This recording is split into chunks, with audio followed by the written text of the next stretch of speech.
Hello, everyone. It's great to be here. I'd like to start off with a demonstration. I'd like to have everyone please stand up. And on the count of three, I want everyone to go like this. Okay? Now, wait. 1, 2, 3. Oh, cool. Standing ovation 1 minute into the talk. All right. It can't get any better. All right. My name is Bruce Barnett. I've been doing a lot of, I'm a computer scientist. Some of the work I do isn't quite as exciting to people around here, things like data provenance and security ontologies and stuff like that. But I'm also a magician. I've been a magician for 40 years, and I have, maybe some of you have read my tutorial on SED. I don't know. Anyone? #1 on Google, but anyhow. So I kept thinking about the similarities between what magicians do and what hackers do. And there's actually a lot in common. You know, first of all, you ever notice magicians are always wearing black, which seems to be, you know, dominant color here. They like to shock people. And we've got a few interesting people around here who are in that category. But mostly, they have secret knowledge. And secret knowledge is the key to both hacking and to be a magician. Because with secret knowledge, and you go against something who has very rigid assumptions, it just blows right through it, and you get profit. Got to put the formula in there somewhere. So what I'm going to do is I'm going to talk about the magician's toolkit, you know, the different things they use to accomplish the illusions that they're doing. And then I'm going to talk about the similarities between what magician's tools are and the hacking tools. I'm going to talk about basic psychology and some advanced psychology, and then I'm going to give an example, putting it all together, saying how I would apply it if I was hacking into a company. So first, let's talk about actions.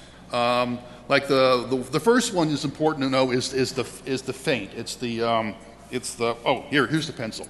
See, that was a feint. I knew exactly where the pencil was. I was just pretending I didn't know where.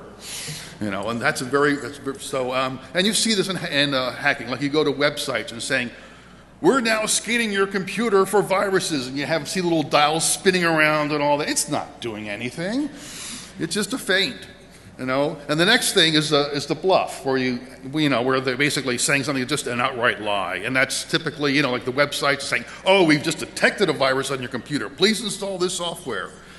So now the third thing is very important. This is the most important thing is the sleight. You take something like this, and it just. Oh, there it is over here.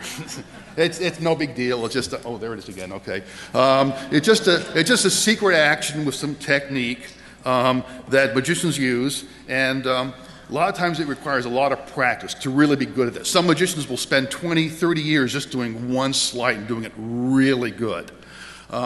Also, sleights are less valuable the more they're known. If you know what's happening, it's not as effective. Also, sleights can be worth a lot of money. There's an underground economy for magicians where they barter secrets with each other. So what's the equivalent in this in hacking? It's the exploit. It's a 0-day. All these things are true. I mean, a really good exploit is worth quite a lot. A speaker yesterday said they're worth like $100,000 and up for a really good exploit that works 100% of the time.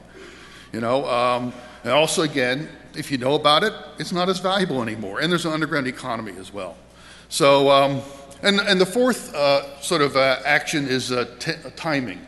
That's very important in magic to get the timing just right. And that can be applied to hacking too. For instance, if you're doing a port scan, you do it over a long period of time, like over months or so, or it probably would not be detected. Now, props. Props are the objects magicians use. And some of them are just regular objects. But there are special objects too. First of all, there's the gimmick. The gimmick is a secret device. You don't see it, but it has a secret function. For instance, if I had a piece of tape, a sticky thing right here, and I could then to put this pencil right here and have it stay in my hand. Now, now there's also another type of gimmick where you don't actually have a special gimmick. You use another gimmick that has a secret function, which is what I did here with my finger. You know, so and the equivalent in hacking or the gimmick is the rootkit. You know, it's hidden. You can't find it. You can't see it very easily, but it has a secret function. Now, the next thing is a gaff. A gaff is a device that you see that has a function that you're aware of, but it's been modified. If I take a pencil and I stick a magnet on it or a thread, it becomes a gaffed pencil, okay? Now, and what's the equivalent of this in hacking? That's like a backdoor or an Easter egg function in some software. All right, now the third type of object magicians use is a fake.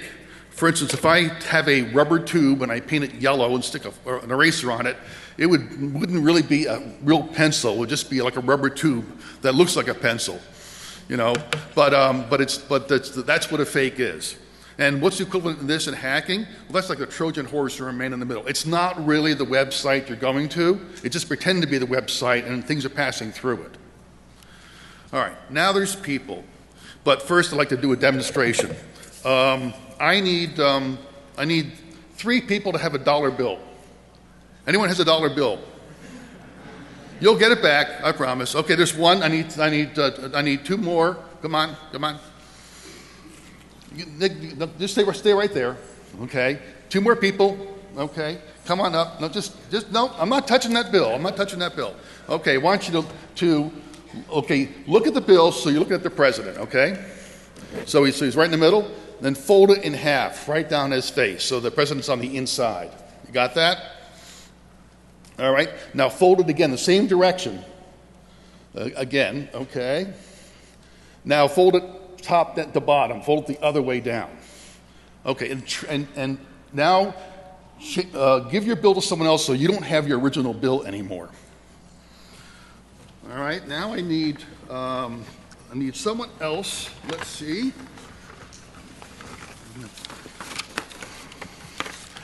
Okay, let's see, now I'm going to make sure I have all my stuff here. Okay, I need someone else to, here. Okay, whoever gets it. Okay, pick it up and point to one of these 3 people. Or just tell me which one you want. First, second, third. Number 2? All right, why don't you come on up. Now, I was going to bring a longer pole here. I'm not going to touch the bill, but I'd like you to put the bill in this clip. Now, I was going to have a longer one, but TSA had issues with it, so just put the bill in the clip. Yeah. All right. And the rest of you can sit down. You've got a bill. You're all set. Okay. So what I'd like you to do is, why don't you come over here, step over here, and hold this up real high. Okay. Now, I am going to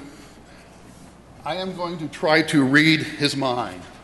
I'm going to try to determine the serial number of that bill. All right?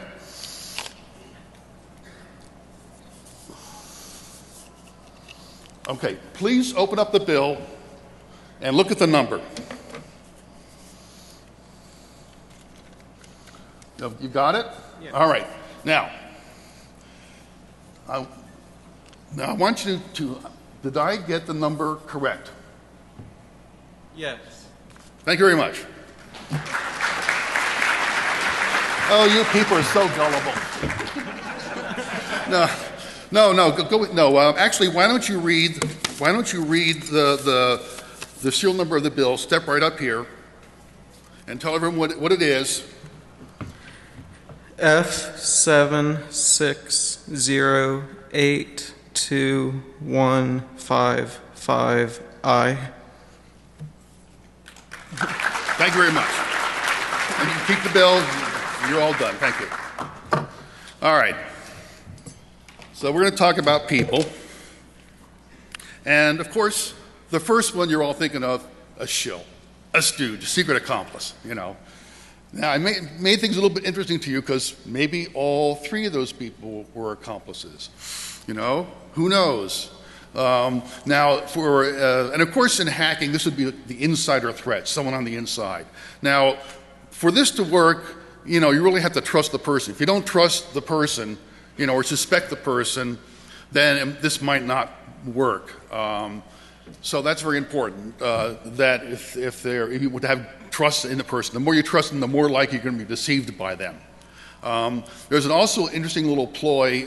It's been used in the magic on a stage production where they had, the magician was the main character, and they had a protagonist, the enemy, someone who hated the magician.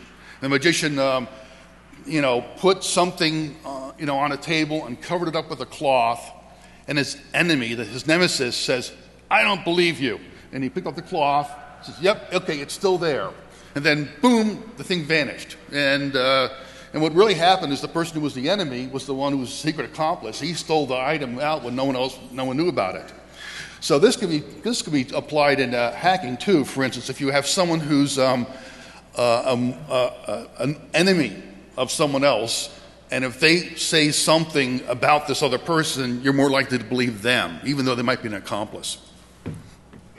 But you see, this is also how it works. You get email, and it's more likely to believe it from a friend than a stranger, and so on. So now the second type of accomplice is an unwitting accomplice. This is like social engineering. That's what I did with the say yes gag. I had him go along with it. Just for some fun. And you see this happening when sometimes social engineering, they call someone up and they give a big, one of your colleagues is visiting our site today and they're having problems getting access to the network and he's kind of busy right now. I'm trying to help him out. Could you please do me a favor, So you see that happening a lot. All right, and the third type is the patsy or the fall guy. So if you want to know how that bill worked, just ask our patsy here. So I'm sure he'll tell you how everything all worked here. Don't ask me because I'm not going to tell you. Okay. All right, now let's talk about psychology. The most important principle in magic is naturalness. The professor, Di Vernon, is a noted expert in magic. He always stressed how magic had to be natural. Tarbell talked about it. A bunch of other people talked about it. If you're doing something and it doesn't look right, like I could have the best sleight in the world, but if I had to go like this when I'm doing my sleight, it's going to be suspicious. So you have to do sleights so they look completely natural. And that's really the most critical thing. In fact, someone said all magical effects have a flaw, and the stuff they do around it helps disguise that flaw, because they really can't be natural. I mean, if they were really that good, they could just, point to someone, do something, boom, make a car appear with waving their hands and all that. They always have to disguise it and do things around that to make it look somewhat natural. But what if you can't? What if you can't be natural? What if you can't do it? Can't be 100% natural? Well, one of the first things a magician tries to do is they try to make it look as natural as possible. For instance, if you have an exploit and it generates 3 log entries, if you can eliminate 3 log entries and go down to 2, that's better. If you go down to 1, that's even better still. If you have no log entries at all, no alarm, stuff like that, that's the best. So that's the goal, is trying to reduce anything or remove anything that is unnatural. If you're going to use a buffer overflow, if you pick padding of all A's or something like that, the log files might show that up, and that'd be more suspicious than putting something, that real file names involved in there. There's even a Mason had an interesting paper on shell code using the English words, which is, I thought, was a very interesting idea. So, and if you can't eliminate it, you try to find ways to hide it. I was listening to a Paul.com podcast, and they had Mike Murray and Mike Murray were talking about how they used D instead of CL for Oracle. They were able to trick a lot of people into thinking that was the legitimate website when they tried to make it look as similar as possible. So that's, again, the same sort of principle in doing that. Now, and if you can't do that, sometimes you just can't do it. So what else can you do? You can make something that is unnatural become more natural. And you can do this with like some sort of contrived justification. If you come up with some sort of situation that help explain this, and maybe even adding things to it to make this sort of thing seem more reasonable, you can do that. Social engineering does this a lot. Another thing you can do is repetition. If you do something once, it's suspicious. If it happens 100 times, and nothing happens, it's not so suspicious. For instance, if you had an exploit, which you may want to do that you couldn't, that would leave log entries, you could, for instance, create a tool that you let script kiddies run that looks like probes for this vulnerability but doesn't actually do anything. And if people started using these tools, they would start generating alarms on systems, but they realize, oh, it's just that script kiddie tool, it's harmless, it doesn't do anything. They might not notice it if you have a real exploit that has the exact signature as a script kiddie tool. All right, now here, let's do something else. I'm going to do a coin vanish. Okay, I'm going to take this coin. I'm going to move away from the mic a little bit. I am going to make this coin vanish by tapping it with my wand here on the count of 3. 1, 2, 3. Oh, the coin didn't vanish. The pencil vanished. I stuck it behind my ear. See, you weren't looking for that. See, you thought the coin was going to vanish when well, at least I still got my pencil. All right. That, thank you. There were no sleights whatsoever in that illusion. All it was misdirection. That's all I used to do that. I just made you look somewhere else when I was doing it, and that's how that particular effect works. So misdirection, what is it? It's a way to control someone's attention so that they look over here when you're doing something secret over here. Now how can you do this? One of the most important things you want to do is you want to find something that they're going to be interested in. Something that they're going to want to take a look at, something that appeals to them or has a great interest to them. And it's hard to tell exactly what it is because there's so many different cases, people are different and all that. I mean, you can do things that might, magicians a lot of times would have an assistant in a skimpy outfit, and she might drop something and bend over to pick up something, and all the men would be looking at her bending over while this magician's doing something secret over there. Those are examples of things like that. It all depends on what the crowd, what appeals to the crowd. And I've seen this in some email and Facebook things that says, "Oh my God, you won't believe what she's doing in this picture." And you may not realize this, wait a minute, there's something kind of hinky about this thing here, but the topic is such as say, I got to take a look at what this is, and you click on it.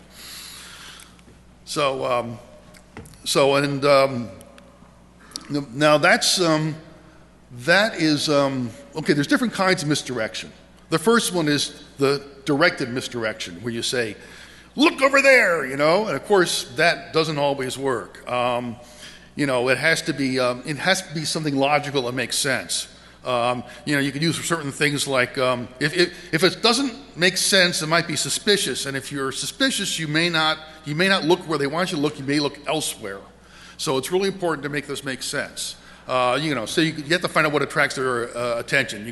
Lady Gaga or Justin Bieber or free iPad. That gets people's attention a lot. They stop thinking about certain things. Now the other thing you can do is on the uniqueness of the event. Some things that just sort of grab your attention. Hackers have set off fire alarms when they've broken into systems. They might be able to get access to the HVAC that's attached to a computer network and manipulate the environment that way. Or they could set off another attack. Sony was just mentioned recently how they had a very sophisticated attack that was happening while another attack was occurring, and that's why they missed it, if you believe them. Now there's another kind, which is a little subtler. It's called discovered misdirection. In other words, you don't tell them about it, you wait for them to discover it on their own. So it's sitting there ahead of time, waiting to be discovered. And when they look at it, they say, oh my, and they look at this. So it can be very useful, but you have to control the timing, because the timing is not always under your control. If you can do certain things to make them want to go there and look at it, that's what this will do.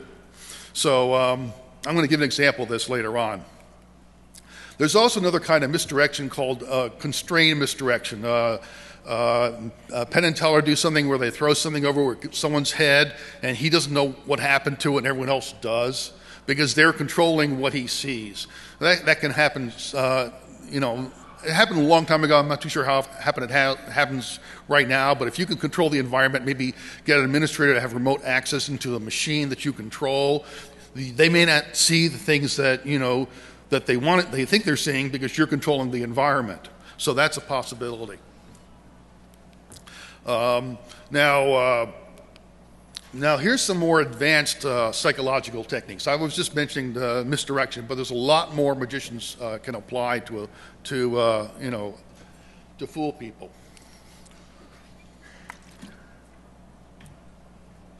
All right, one of the most useful techniques magicians use is they want to encourage a false conclusion.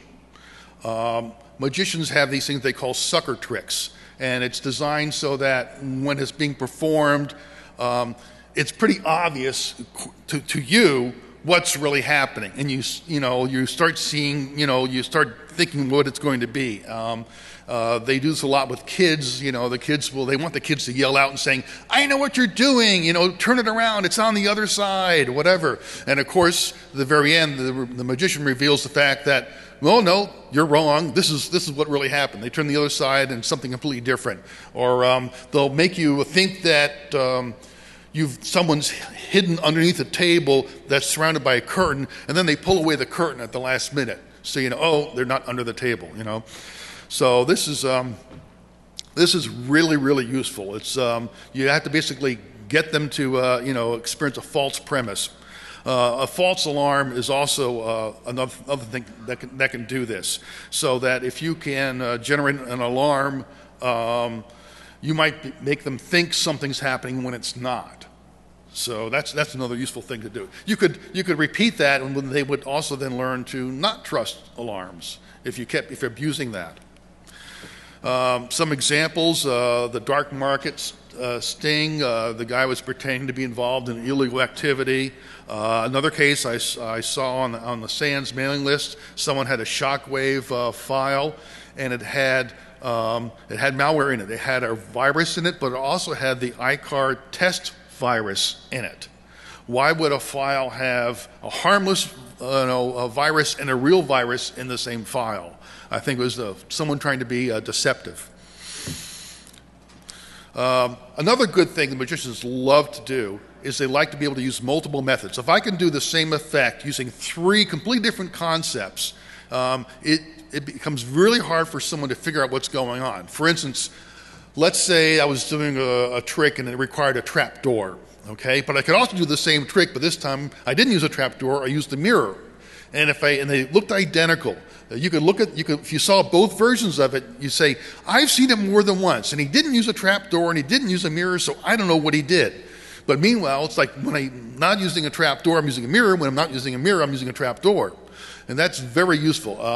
So if you have multiple ways to do certain things, it makes it really hard to figure out which one it is that's really happening. And it's a very good psychological thing, because they say, once they say, well, it's not this, I know it's not this, they tend to want to believe that again. Another thing that some magicians have done, especially when they're working, trying to steal market share from another magician, is they will come up with an illusion that maybe is an improvement over someone else's illusion, and they'll tell people, says, unlike some magicians, we don't use a trap door or whatever it is, and they purposely reveal the technique that other people are doing to improve the illusion of what they're doing. And that could be useful too. We'll talk about that. All right, and another very useful thing for magicians is a switch, where they're using something, a gimmick, a gaff, using something that's gaffed. And what they do is they let you examine it, and then they regular object, and they switch it for the gaffed object, or maybe they do it the other way around, where they use the gaffed object and they switch it for regular object, and then hand it out, let people take a look at this. So that, that's very common. And you can do this in hacking too. If you had like programs, you could switch programs in and out very quickly, or programs that self-destruct after they accomplish certain things. So there's ways that this can be done as well.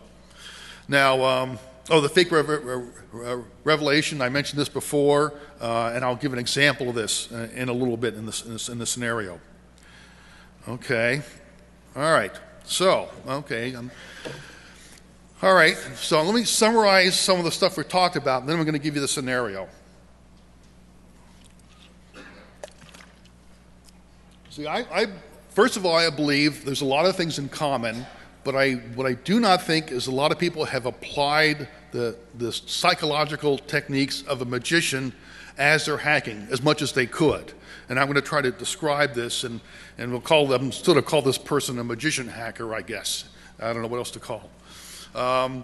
So let's pick a scenario.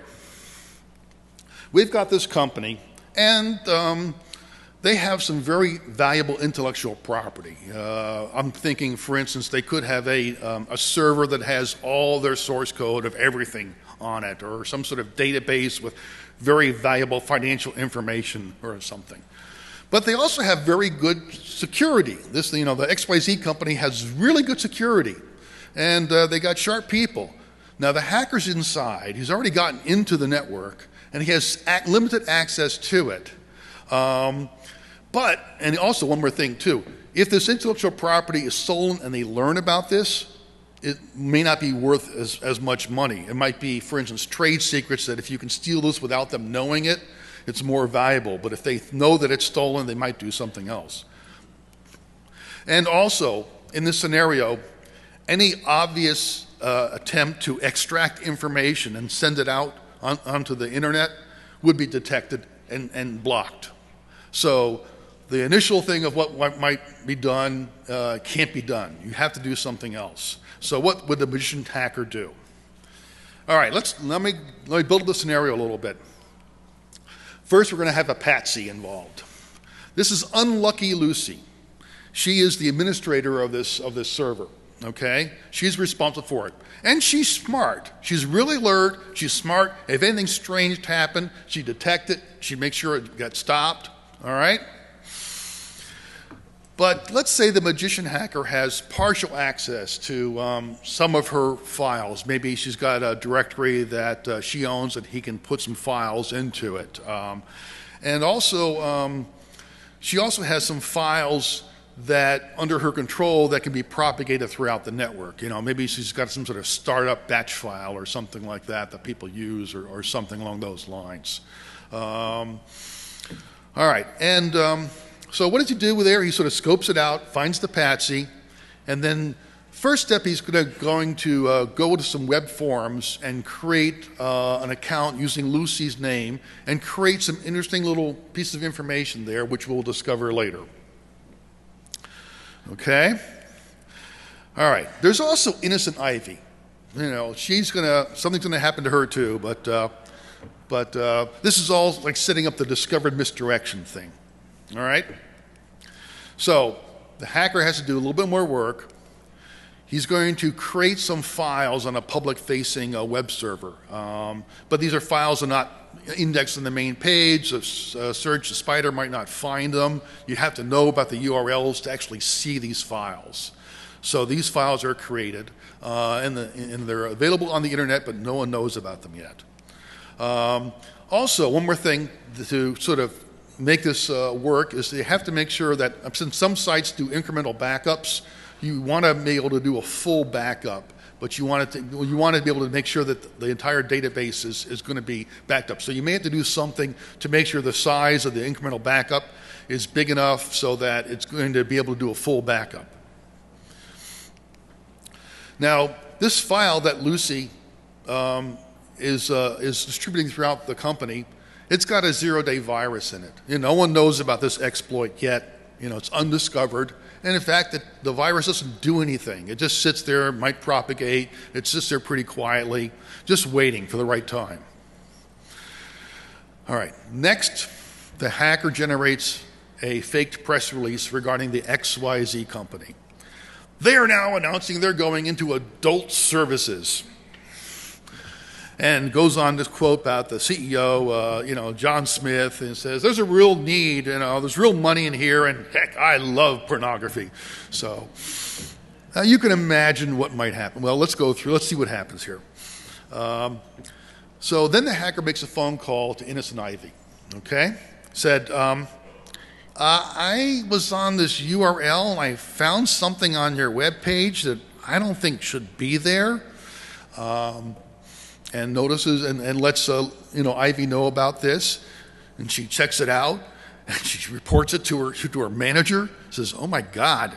And also the magician at the same time reveals the details of this new 0 day. Here's the exploit. Here's how it works. Maybe says, "I've seen this in the wild," or something like this, or whatever. Just they put all the source code, put all the information out there to let people know about it and let the hackers play around with it. So probably pretty soon you'll see malwares using this stuff and all that. Okay, so this is things that we're doing the bluff, we're doing a unwitting accomplice, we're doing creating a false conclusion, revealing an inferior method by others. So we're doing all that at this point. And we still haven't gotten to the good part yet. Okay, meanwhile, the CEO hears about this press release. He's obviously not reading Twitter first thing in the morning. Someone has to tell him about this stuff. And of course, he's going to be outraged about this.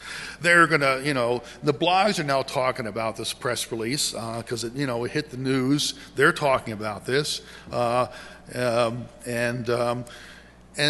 they publish a press release in response, that say, denying this whole thing. It's just, it's just a fake press release. Don't believe it. Okay? But then they learn he's got porn on his website. So we might have to issue another press release that sort of contradicts the first press release, saying maybe to figure out how to get around it. He's going to be sweating bullets on this. All right. And maybe the hacker has some, they found some of the screenshots of what what these pages are and publishes it on Twitter and stuff like that and let people see what it is. So it all gets around. They're going to take it down quickly, but, it's going to be there. And it might look like something, like there's the CEO saying, this is good porn here, I personally guarantee it, So he is going to be pretty upset. Okay. And, at this point, now the antivirus companies are now creating signatures for that malware that we just talked about, that 0 day just came out. So this is the first round of chaos. Let's go a little bit deeper.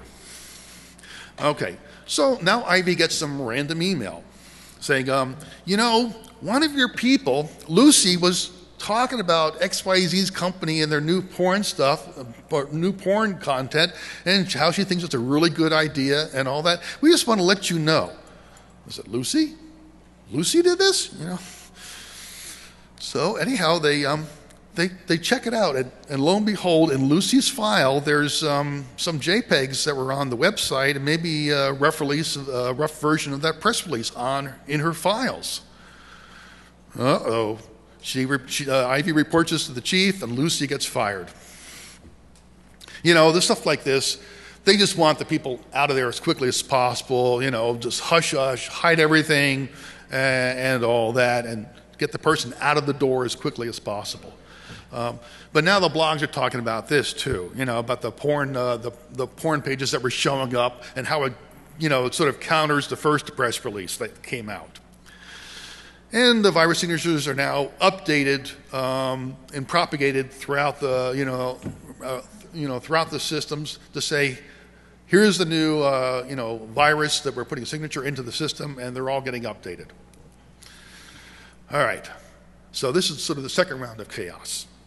So what happens now? Okay, now the hacker decides to publish a second press release, faked one, from the XYZ company saying, Where now is a policy that all our press releases are going to be cryptographically signed, and the public key to verify the contents of the press release is on our web page over here. And sure enough, there's a public certificate. It's on the web page. They can go to it. They can validate it. And they say, oh, and by the way, you know, we are getting into the porn business, and this is cryptographically signed. And that the CEO has some issues with the current direction. All right. And by the way, the antivirus package just sort of says, oh, we have hundreds of machines are now infected with a virus. This is the third round of chaos. Shall we go on? All right. So, now next thing, this virus, it does have one thing this virus does. It was waiting for the right time. The time is now. It decides to make connections to random websites on the internet. But in the HTTP GET, in the header, they have this big new header in there that contains all this random information, random characters, very large files. Now, you know, and actually it really is random information, but from an analytical point, you can't tell the difference between something that's random and something that's encrypted. So as far as anyone can tell, this is sending encrypted information. And all the different machines are connecting to all these web servers on the outside and sending megabytes of data to, you know, tens of thousands of websites out there. And also, the antivirus package found some files in Ivy's directory. And it got triggered and notified. They look at them, and these are a little bit different. So this is the fourth round of chaos.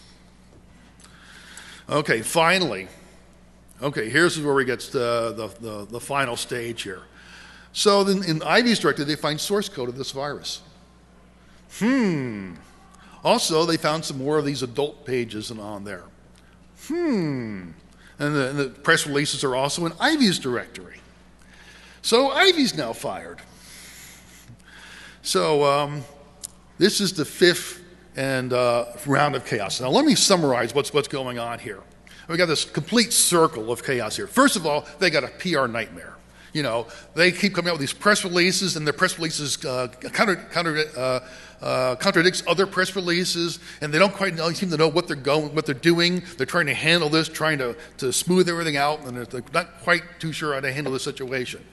They also have this big virus infecting all these machines on the center, you know, all over the place. They've got to deal with that. You know, where's the virus? How's it propagating?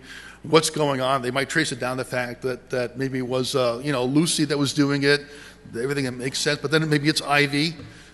She is involved too. So, and the third thing is they got all this, you know, gigabytes of traffic going out to the internet that's encrypted. What is in there? Maybe it's their intellectual property. Someone's doing all this stuff. They better figure out what this is and stop it soon. The fourth thing they have to worry about is they have 2 cases of wrongful termination. I mean, the CEO is not going to care about this. They just want the people gone. You know, they don't want to care about, you know, excuses. What's that? Oh, okay. It says wrongful termination. I don't know what it is. Well, I got chopped off. Okay. All right. And the next one is well, you know, now people are going to have problems with their management. They're not quite comfortable with what's going on because Ivy and Lucy got fired. People know these people. They can't understand what's going on. Rumors get spread. You know, people can't make up their mind as to what's going on and who's to blame for that. It seems like they're blaming people, you know, for no real reason, or maybe they are. It's really confusing. And the fifth problem that they have is the fact that, well, the administrator of the server is now changed. They lost the primary and they lost the secondary, so they have some other person who's not familiar with that server. Now, you think they're going to care about that last one? It's just not going to be something that's high on their radar. So, now we're going to complete the illusion. Now, like magic, once you know what's really happening, you're going to be disappointed because it's so simple. That's how magic is. But it's not just the effect it's done, it's the whole creation of the illusion with all of the misdirection and all the psychology of the whole thing. That's what makes magic interesting. But what really happens can be very simple. So what we're going to remember, what we're trying to do is trying to steal the information from the database and not be detected and be as natural as possible and leave no evidence. So this is what's done. It's pretty simple. Well, we're going to do a full backup of that database, and using some DNS cache poisoning or something like that, it goes to a different website, a different external server, maybe in a different country or whatever, but they may not notice it. And when it's all done, it sort of cleans up all traces of it. You know, the DNS cache will be cleansed, and as far as they can tell, everything looks perfectly fine. So therefore, you have profit. Thank you.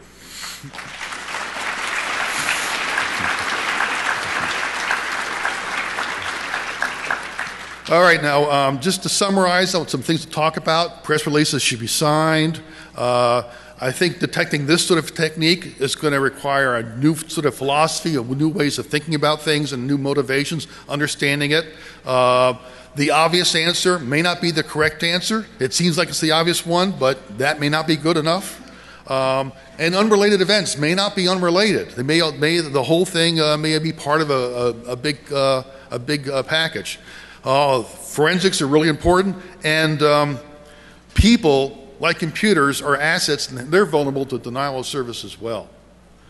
So in the DVD and on my web page, there's an 18-page paper. I give a lot of detail to all this stuff. I've been collecting information about this. If you have any questions, contact me, and I'll update the papers, and hope you enjoyed it.